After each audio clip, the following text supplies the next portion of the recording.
is driver. Oh yeah. Oh yeah? That's a good idea. Most of my ideas start out as a good idea and then turns out to be horribly wrong. That's not true. We're gonna go check this thing out, see what we can get into.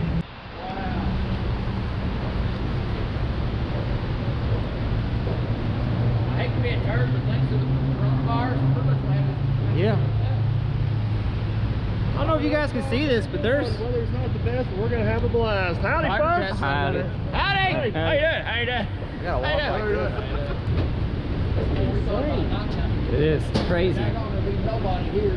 Sure enough, there's nobody here, so we'll take advantage of this. Hey, I'm here. All right, so obviously we're just getting ready to walk into the convention, and if you listen to what we're saying, we're talking about how empty it is. There's a big scare about the coronavirus, and even on the way down there, our flights, there were 70 open seats on our flight on the way down there, which is insane. And we're sitting here talking, looking around, and we're stunned by how there's nobody here, how it's not as crowded as we thought it would be. Well, that's because somebody messed up the actual opening time of what the convention was supposed to be, and we ended up getting there an hour early. But it was fine. We still got in. It wasn't a big deal. It was actually played out to our advantage. We were able to kind of walk around, look at things before a lot of people got there. And we flew halfway across the country to look at some of the biggest and coolest and most unique equipment in the world. And the first thing we did was play skee ball at the Wells Fargo booth. But hey, what are you going to do? The key, because you're gonna need that all day today, right? Oh my god. Yeah, it does smell kind of nice. That's a sexy musk. I know it. It's musky, all right. So, at the sound of the bell, you're gonna get 2 balls. They're gonna roll out there in that truck. You're gonna roll them up one at a time into that walk, that trot, or that run area. That's gonna do is it's gonna move your Wells Fargo stagecoach forward down the track. First person to light their lantern is gonna walk away You, sir. from Fargo, the Wells Fargo pole. Yeah, you can hold it for the camera. So, is everybody ready? It's gonna sell some cookies. Let's see if the horses are awake yet. Is it already recording? Yeah. Okay. They're awake. On your marks. The screen just went off. Is that a problem? Only got 2 balls! Well, let's come back to you. Hold up 2 balls and you back. No! Yes, and they are off. There we go, third perfect. And they are. It is number 3 in the lead, followed by 4, but here comes 2. It's 3 and 4, but 2 is trying to catch up. It is 3 and 4. 2 still complaining about having it. Oh, that is number 4. Man, what is it? There you go. Losers! Cheated! He cheated! The draw winner for Wells Fargo. Thanks a lot for coming by and joining us. Hope you have Thank you, fun sir. It's still for the recording. next Thank 5 you. days. What'd you win? I want me a horse. One yours. It's gonna come in handy at some point. All right, guys. Part of the advice I'm going to give you is don't dawdle when it comes to like starting up the machine, okay? Because the time starts as soon as it loads up, okay? So you want to turn the key, throttle. You got started and everything. Yeah. So hold on. So the guy at the Caterpillar booth was nice enough to set up a little friendly competition between Captain Kleeman and Dirt Perfect. You got your gloves tight? You ready to roll? Powered by Caterpillar.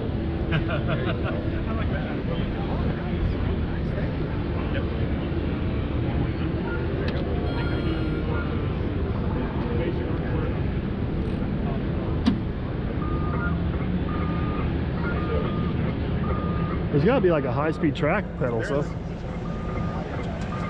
There you go. Should have told you about that one.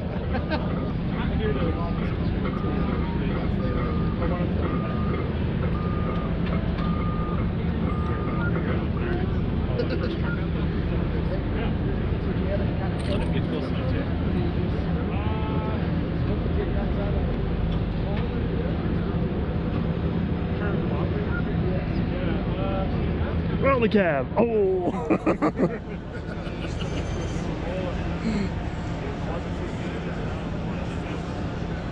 Get one of these at the station, you know? I think it's supposed to go in the truck. Just In the truck. We gotta mention Caterpillar, how they give us these awesome gloves. It's pretty awesome. So it's 4 scoops per truck? Yeah. Man, you're rough on sideboards there, Captain. And then one of the numbers on there, I don't know if you noticed, was how much material do you dig versus how much ends up in the truck. We'll see how that That could be an interesting variation there. It's not all about speed.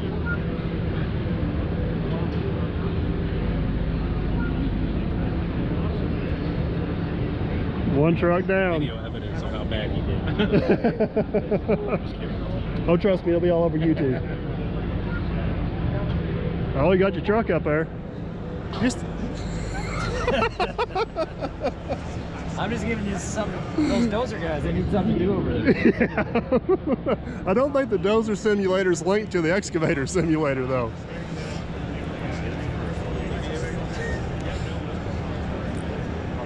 So after you load this truck and honk, then it's gonna tell you to travel back to where you started. Okay, so you gotta back down. Go back. Yeah, you gotta go back.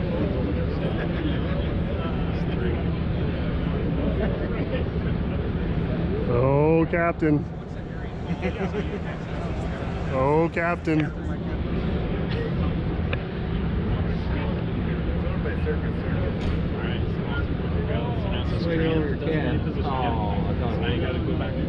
Alright, so he did not pass because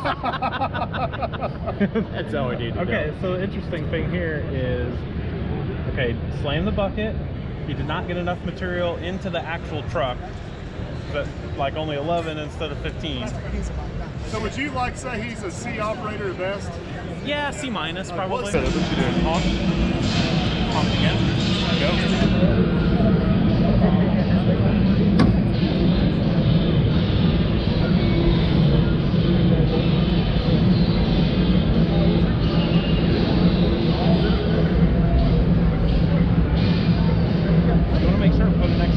Put 5 in each truck. Well, you didn't tell me that. Oh, I see. I think we got. Your buckets were like, no offense, but like full here and then empty by the time you got to the. No offense, he says. Before that. No, I mean you did horrible. No offense, though. C minus. No offense.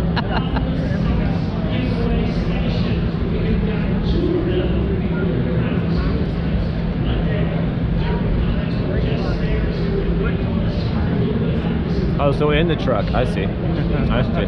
That's clever.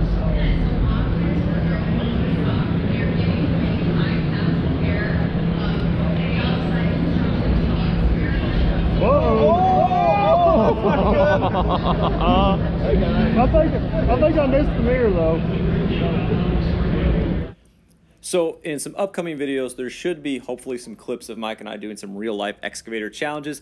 But we were walking through the exhibit hall, we looked over, we saw the simulator. We thought, you know what, the crowd's low. Let's go over there and check this thing out. And the guys at the Caterpillar booth were super accommodating to run this for us so we could set it up for a kind of a competition style setup. And we have to say that simulator was actually really impressive. The resistance and the controls felt real. You can see the track pedals are actually functioning. It's actually got a key, a throttle, a seatbelt, a safety lever. Everything you would have in a cab, it has, and it functions, and you have to operate it. And you could see on the statistics that it gives you at the end and the way it scores you.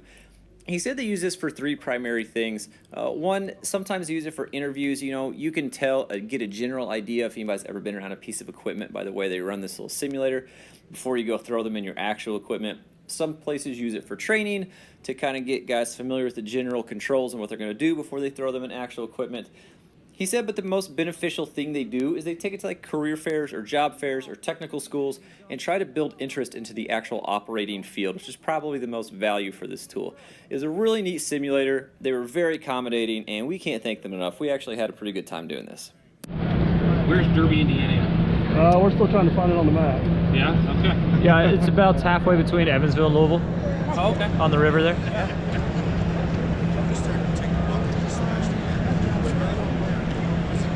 Doing a great job. Wade's gonna be so proud of you. I feel like I've spilt a lot less than you. Yeah, so what's going on?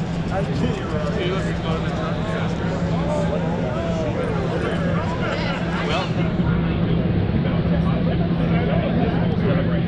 on our rolling smoke in order for like assignment. So a lot of folks use this to interview. You know, if you put somebody on it, you kind of watch them run a couple times. Yeah. See if they have bad habits, see if they ran it. So based on my score, what would you hire me? He just left. He would not hire me. No, but you can tell somebody that has ran it in production versus just moved it around the yard, or moved it basically. Yeah. I can see where this technology come in handy. Pretty impressive. A little more flat on the ground. Curl your butt down. Curl under that one is about 8 grand. This also has our level 2 excavator. How do you think you did? Room for improvement. The spillage. The spillage. I think that's going to be my fail. But let's see how. The numbers will tell themselves here in a second. Yeah. Yeah. All right. So this excavator. So time is very good. Time is very good. Did you hear that? Could you repeat that again? Time is very good, he said. Would you say it's better than Captain? I would say that. Oh! However, I think when we go down here, We don't know. We just need to focus up here. I mean, good job. I'd say solid like B plus. So okay, so you got to be the judge here. Who would you say is the winner between the two? I mean, it's a difference between No, we don't need the political answer. We need the actual answer. If you were hiring, who would you hire first, him or me? Probably neither one of you. That's fair. That's fair. Thanks, man. We appreciate it. Thanks for your time. So this machine caught our eye just because of the size of it, but the excavator itself is a Kobelco SK500, but the equipment is a custom-made by, you can see right there, company wrench. It's a demolition machine. You can see some information on the lower left-hand side of your screen. I actually took Mike's technique, snuck into the show early the next day. Later on in the video, I interviewed the technician that was actually working the booth on this, and he has a lot of information about it, so stay tuned for that. This was a big reoccurring theme at the show, a lot of electric equipment. In fact, it seems almost every major name you might think of had some sort of an alternatively powered piece of equipment there, whether it was a futuristic conceptual design they were coming up with, or what you're looking at here, an actual functioning prototype. That's a Hyundai, by the way. It's an all-electric mini excavator. They had another version of that outside that was significantly larger. I would size it comparatively to what the Caterpillar 304 that Mike has is. It was really impressive to see, and it seems like these companies or manufacturers are trying to get away from the Tier 4 standards that have over time increased the amount that an emission system costs on a piece of equipment, so much so that they're looking for other ways to power equipment. So that kind of seemed like a reoccurring theme, and I have a few more examples of that as well.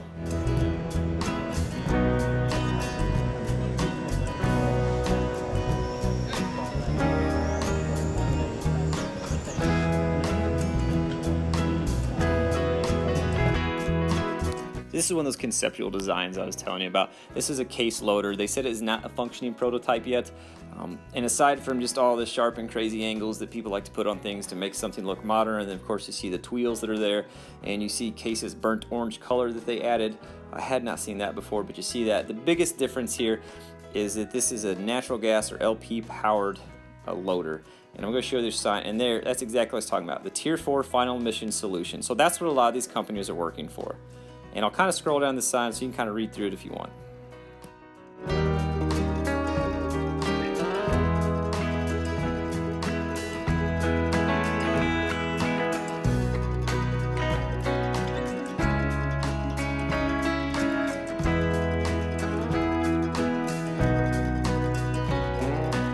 So this is another Case project here. This is an all-electric backhoe, and aside from just some style changes to make it look a little bit more futuristic, the biggest thing about this backhoe is the fact that it is all-electric. Now, up to this point, what you've seen is equipment that's electric or alternatively powered, but still uses hydraulics as far as hydraulic oil goes. This Bobcat is all-electric, but check out the front here. It actually uses electric actuators in the front, and one of their bragging points was it's electric drive motors, electric actuators. There is no hydraulic fluid at all on this machine. When they say 100% electric, there you go. They mean 100% electric. And I'll get you a shot of the back so you can kind of see what the battery pack looks like. That's what it is, just a big old battery.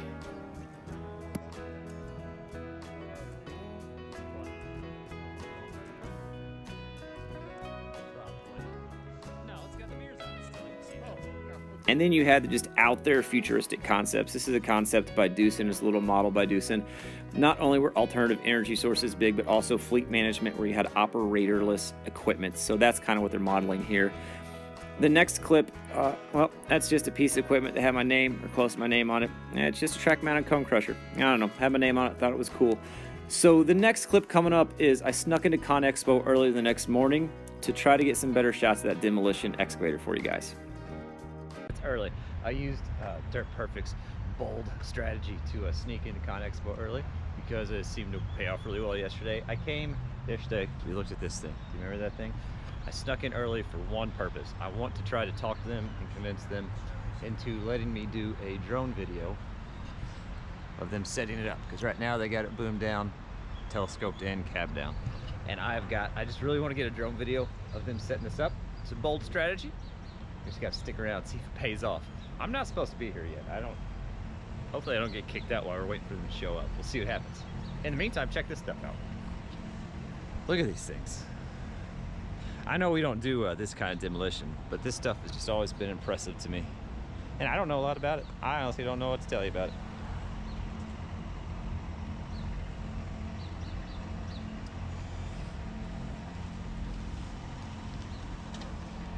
Well, that guy didn't kick me out. So far, so good. So while we're waiting for them to show up, so I tried to get videos of stuff yesterday, but there's just so many people here when it's actually opened. But I did see this trailer yesterday, and I want to show you guys this trailer. I don't know what a lot of this stuff is, but this trailer is awesome. Check this thing out. It's got this anti-slip plate on it. Check out these chain pockets. It's got them down the center too. Lots of chain pockets.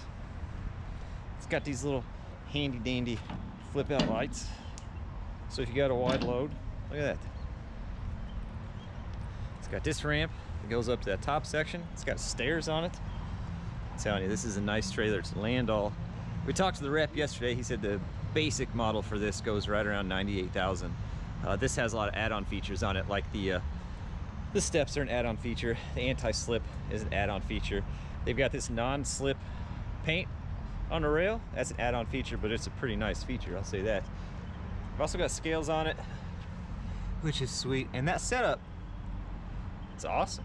It's just an awesome setup. It's a nice trailer.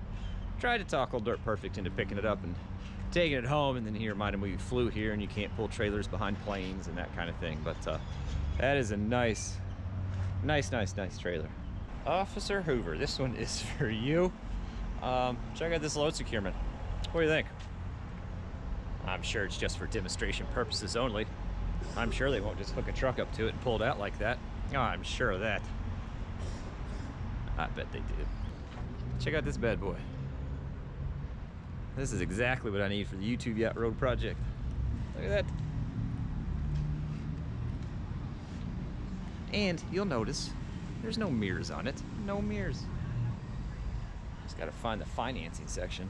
Check this thing out though. There's a lot of these here, but this one's got, look at this on the front of it. I guess so you can kind of pull stuff back if you get pushed up in a pile too big. Pretty slick setup.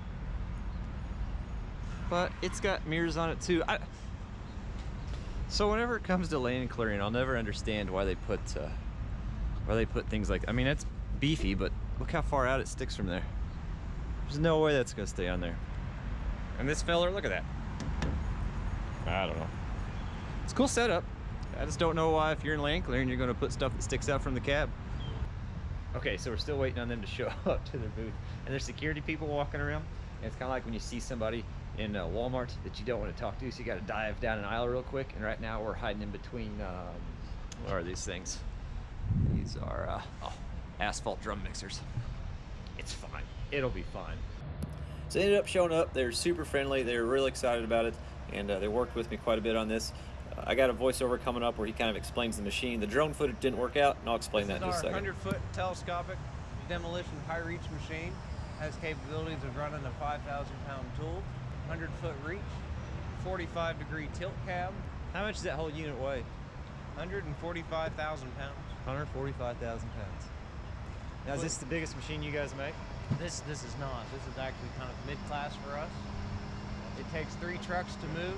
You take the tool off, take the boom off, take the counterweight off the back of the machine. The carrier's one truck, then the counterweight, the tool will go on another truck, and then the boom itself is its own truck. What can you cut with that shear up there? The shear is designed to cut steel. I mean, it has working pressure. Hydraulics is 5,000 psi. You know, you can cut through I-beams, channel. It's for demo in tall buildings.